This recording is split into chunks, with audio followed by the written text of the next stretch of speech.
Hapa chuoni, nadhani asubuhi tulikuwa wote tumetembelea maonyesho mbalimbali. Tumeona watoto wetu wanavyotengeneza tofali, tumeona watoto wetu wanavyotengeneza vitanda, tumeona watoto wetu wanatuonyesha ufundi wa magari, tumeona watoto wetu wanaelezea namna umeme unavyopatikana kwa kutumia circuit mbalimbali. Ni wito wangu kwa wazazi, mna jukumu, mna watoto waliomaliza darasa la 7. Msiseme wamefeli. Wale ambao hawatachaguliwa kwenda kujiunga kidato cha kwanza, mwalete hapa Chilala. Kwanza mjivunie kuwa na chuo hapa Rutamba, kwa sababu mnaweza mkaja mkazungumza na uongozi wa chuo kama hali yako kwamba siwezi kulipa ada kwa mkupuo. Nadhani chuo kinafanya utaratibu ambao utamudu wewe mzazi.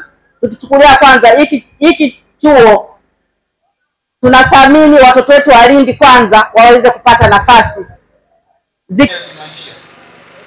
Mafunzo ya muda mrefu yanatolewa katika fani zifuatazo: umeme wa majumbani, ufundi magari, uashi au ujenzi, useremala na ushonaji.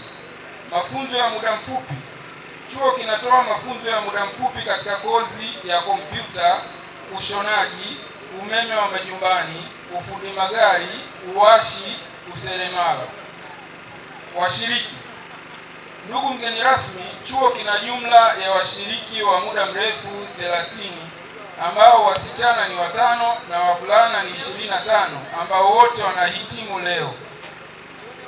Jina naitwa Salma Omar Sefi, nimehitimu wa chuo cha maendeleo ya wananchi Chilala.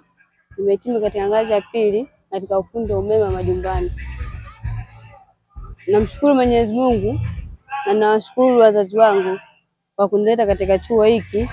Nimeweza kujifunza vitu mbalimbali ikiwemo umeme wa majumbani.